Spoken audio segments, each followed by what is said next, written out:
그들이 길에 있을 때에 압살롬이 왕의 모든 아들들을 죽이고 하나도 남기지 아니하였다는 소문이 다윗에게 이르매 왕이 곧 일어나서 자기의 옷을 찢고 땅에 들어 눕고 그의 신하들도 다 옷을 찢고 모셔 선지라. 다윗의 형 시므야의 아들 요나답이 아뢰어 이르되 내 주여 젊은 왕자들이 다 죽임을 당한 줄로 생각하지 마옵소서. 오직 암논만 죽었으리이다. 그가 압살롬의 누이 다말을 욕되게 한 날부터 압살롬이 결심한 것이니이다. 그러하온즉 내 주 왕이여 왕자들이 다 죽은 줄로 생각하여 상심하지 마옵소서. 오직 암논만 죽었으리이다 하니라. 이에 압살롬은 도망하니라. 파수하는 청년이 눈을 들어 보니 보아라 뒷산 언덕길로 여러 사람이 오는도다. 요나답이 왕께 아뢰되 보소서 왕자들이 오나이다. 당신의 종이 말한 대로 되었나이다 하고 말을 마치자 왕자들이 이르러 소리를 높여 통곡하니 왕과 그의 모든 신하들도 심히 통곡하니라. 압살롬은 도망하여 그술 왕 암미올의 아들 달메에게로 갔고 다윗은 날마다 그의 아들로 말미암아 슬퍼하니라. 압살롬이 도망하여 그술로 가서 거기서 산지 3년이라. 다윗 왕의 마음이 압살롬을 향하여 간절하니 암논은 이미 죽었으므로 왕이 위로를 받았음이더라. 모든 관계에서의 갈등은 반드시 고통을 수반합니다. 아픔을 가지고 오죠. 가족 관계에서 겪는 불안은 특히 더 많은 아픔과 고통을 가져다 줍니다. 근데 그 가족 간의 불화가 내가 지은 그리고 어떤 누군가가 지은 그 죄, 정욕과 욕심, 내 생각, 내 욕망으로 말미암은 죄라면 그 죄가 가족의 관계에서 가져오게 되지는 큰 파괴력을 이루 말할 수가 다 부서지게 하는 가족 간의 갈등이 더 큰 상처, 더 큰 아픔을 가져옵니다. 당시 다윗은 하나님이 그에게 은혜를 베푸셔서 세상 모든 부귀 영화를 누리는 부족함이 없는 사람이었죠. 그런 그가 가족 안에 일어나는 오늘 이 모든 불화를 통해서 그는 그 모든 것을 누리고 있었지만 그 안에 참된 평안은 행복은 없는 삶을 살고 있습니다.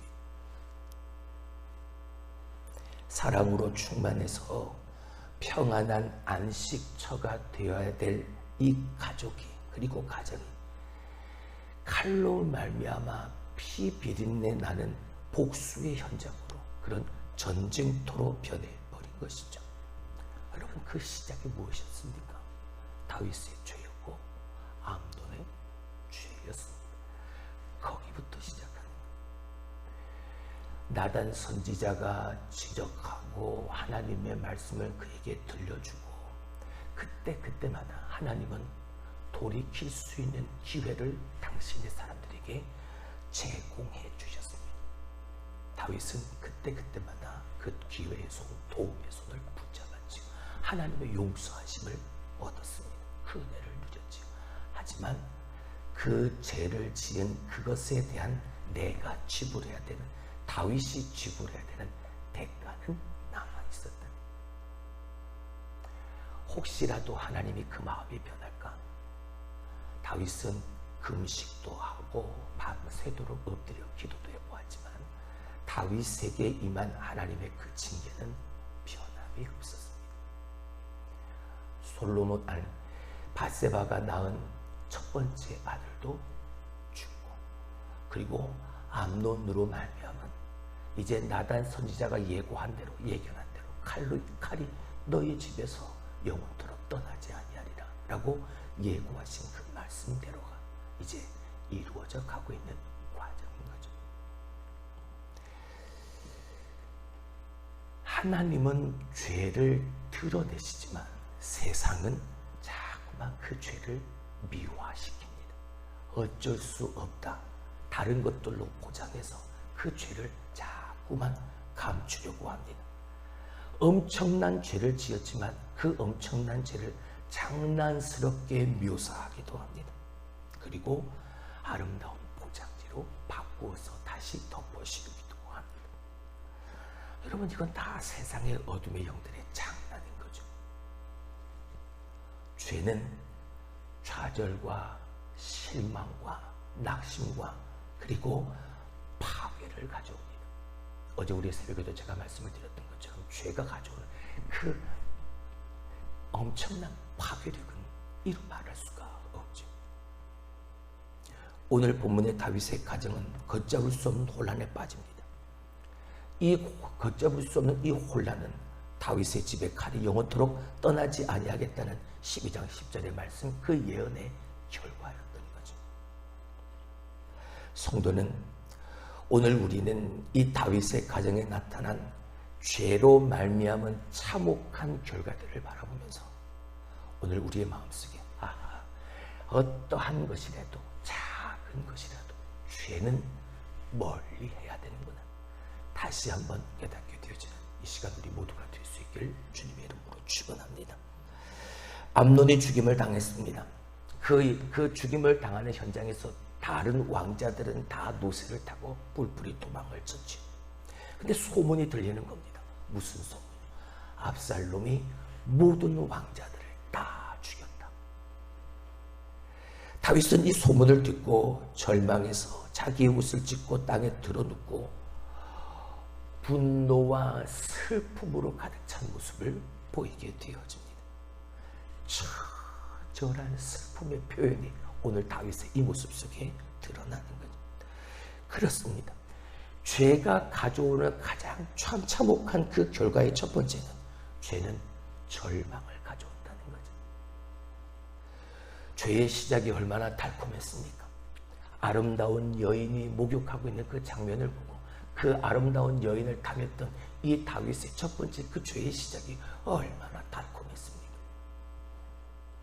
하지만 그 달콤한 유혹이 죄로 말미암은 절망, 죄로 말미암은 좌절, 죄로 말미암은 낙심, 여기로 이어지고 있습니다. 순간은 그 쾌락은 내게 큰 즐거움을 주었을지 모르지만 다윗이나 암논이나 순간적 즐거움과 쾌락을 위해 내 자신을 내어버렸습니다. 죄의 종이 되어졌을 때 그 죄의 결과로 가져오는 오늘 이 참혹함의 좌절, 눌문, 슬픔. 여러분, 죄의 유혹이 다가올 때 우리가 분명히 보아야 할 것은 이 죄로 말미암아 가져오게 되어지는 비극인 겁니다. 그 비참한 결말을 먼저 생각할 수 있어야 합니다. 이 죄의 결과가 이렇다는 것을 알게 되어지면 그 죄를 짓게 된 그 시작점에 서지 않을 수 있게 되어지니까. 죄의 결과는 언제나 참혹하다는 것을 잊지 마시길 주님의 이름으로 축원합니다. 여러분, 죄의 크기가 크다, 작다, 작은 것은 얼마든지 괜찮겠지. 죄는 그 마음, 그 생각도 뭐하라? 버려라고 주님은 말씀하셨습니다. 작은 생각하는 것조차도 죄라고 주님은 말씀하셨습니다.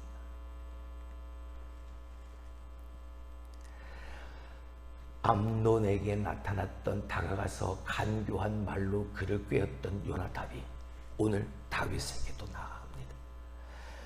요나답이 와서 이렇게 좌절하고 있는 다윗을 위로하고 있는 것 같아 보입니다. 근데 여러분, 요나답은 물론 다윗의 조카지만 형의 아들이니까 이 요나답은 암논과 사촌지간이죠. 그래서 친구이기도 한 이 암논에게 요나답이 다가가서 간교한 말로 속이고 거짓말해서 결국 암논이 이렇게 압살롬에게 죽을 수밖에 없는 계기를 만들었던 자가 바로 이 요나답이었잖아요. 괜찮아, 네가 그런 마음을 가지고 있으면 내가 시키는 대로 한번 해봐. 너 아픈 척하고 누워있어. 그러면 왕이 내게 오겠지. 왕이 네게 오면 이렇게 말을 해. 다말이 나를 위해서 떡 몇 조각을 구워주게 해달라고. 그리고 그 과자, 그 떡을 내게 먹여주게 해달라고 당신이 명령해달라고. 그러면 다말이 네게 가까이 올 거잖아. 아무도 없는 그때 네가 그 다말을 이렇게 하면 되지. 간요한 말로 그렇게. 그래서 오늘 압살롬, 이 다말의 오빠인 압살롬에 의해 죽을 수밖에 없는 그 일을 만들었던 자가 바로 요나답. 그러면 어찌 보면 이 요나답은 지금 이 다윗과 함께 있어야 되는 게 아니라 이 압살롬이 베풀었던 그 자리에 갔던 암논과 같이 갔어요. 왜?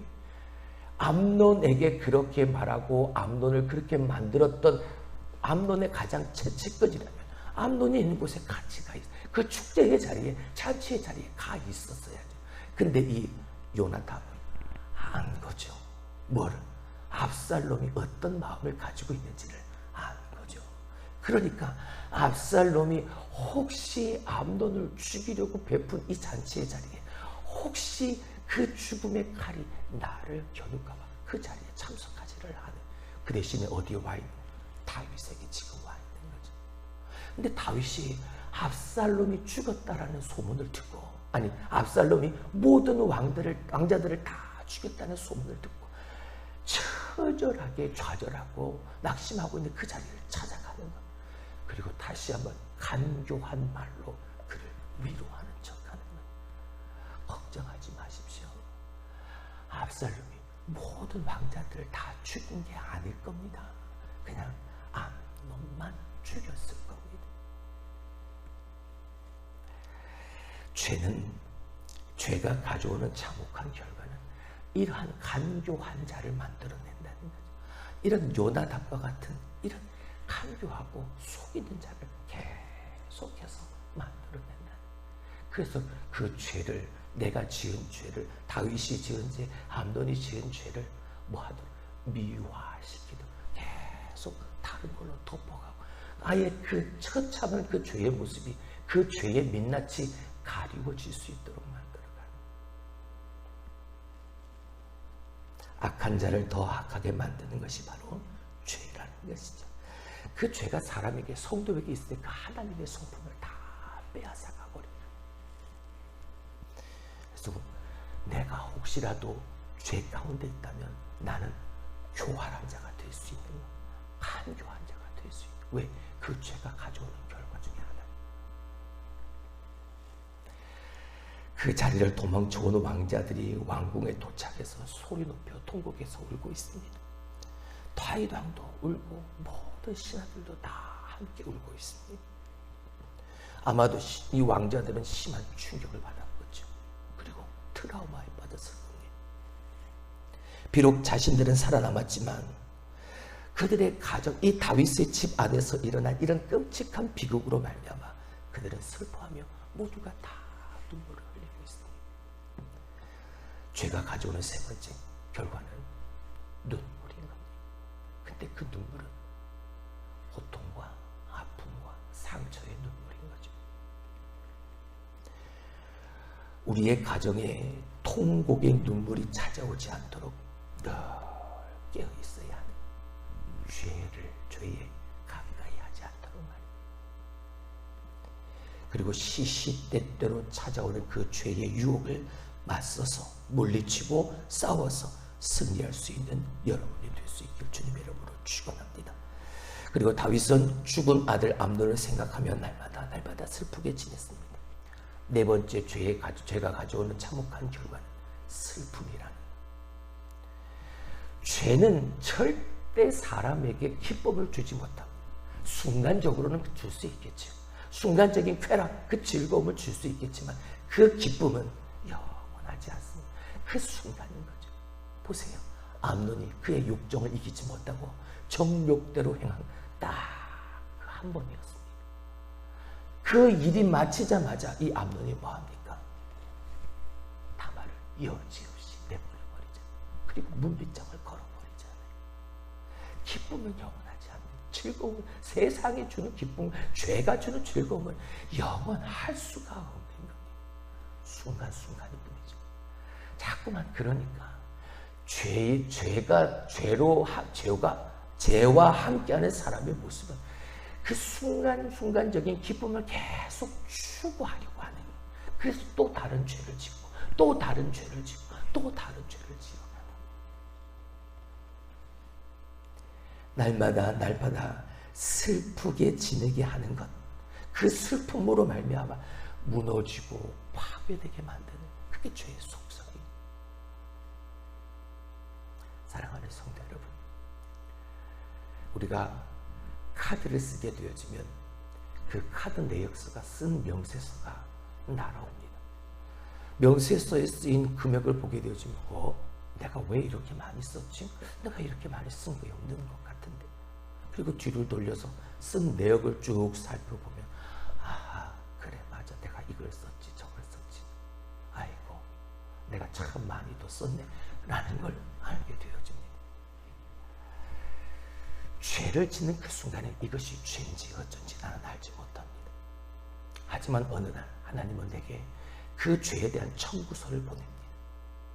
하나님으로부터 날아온 그 죄에 대한 청구서를 내가 받고, 나는 이런 죄를 지은 적이 없는데, 나는 이런 죄를 지은 적이 없는데, 나는 이런 죄를 결코, 나는 이걸 행한 적이 없는데, 근데 나의 삶의 생애 이력이 쓰여져 있는 그 모든 죄의 내역이 쓰여 있는 그 뒷장을 보게 되어지면 낱낱이 기록이 되어져 있는, 가장 보잘것없고 가장 작은 것, 그 하나는 빼곡 적혀있는 죄의 청구서를 내가 받아낼 때가 있습니다.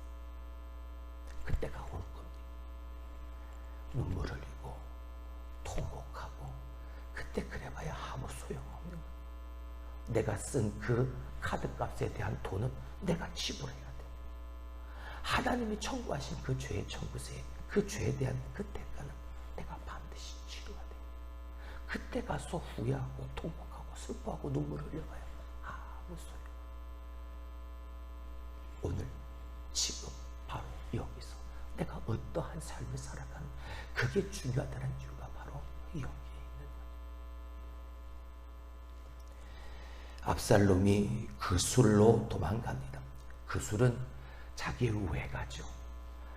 이 그술 왕 달메가 바로 자기의 압살롬의 어머니의 아버지니까 할아버지 집에 지금 도망가 있는 겁니다. 거기서 3년을 보냅니다.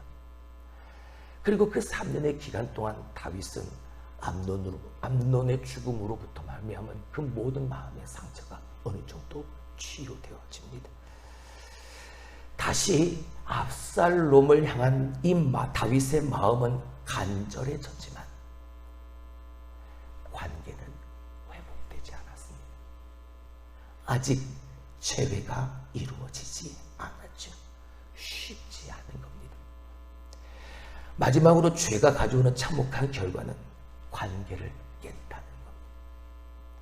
사랑하는 사이를 갈라놓습니다. 오늘 우리가 누리는 모든 관계 속에서 우리가 지속적으로 평안함을 누리기를 원한다면, 내가 관계하고 있는 모든 관계 속에 침투하고 있는 그 죄를 물리쳐야 내어 쫓아야 하는 거예요. 그래야 그 관계가 지속되어질 수 있는 거예요. 잠깐의 그 죄악이 주는 그 낙을 누리는 것보다 하나님께서 내게 허락하신 그 관계를 지속적으로 유지해가는 것이 훨씬 중요합니다. 말씀을 믿습니다.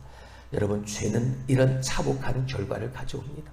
절망을 가져오고, 눈물을 가져오고, 고요한 자를 만들어내고, 슬픔을 가져오고, 그리고 모든 관계를 다 깨뜨려 버립니다. 죄의 본질은 바로 그 파괴이기 때문입니다. 죄는 사람의 인격을 파괴하고 관계를 단절시키고 그로 인한 슬픔과 절망을 가져다 줍니다. 세상은 온갖 방법으로 그 죄를 미화시켜서 그 죄에 대한 거부감을 없애고 그 죄를 또 짓도록 만들어가지만, 여러분, 하나님의 말씀을 기준으로 사는 우리의 삶이 죄는 그 어떠한 것이라도 하나님의 거룩함을 훼손하도록 그냥 방치해 두어서는 안 돼. 내 안에서 그 죄들을 다 내쫓을 수 있는, 물리칠 수 있는, 이겨낼 수 있는 저와 여러분이 될 수 있게 주님 이름으로 축원합니다. 항상 성령의 충만함으로 깨어있는 여러분이 되어져서 죄와 싸워 승리하여 하나님이 베푸시는 은혜와 복을 누리며 살아가는 여러분의 삶 여러분의 가정 되어질 수 있게 주님의 이름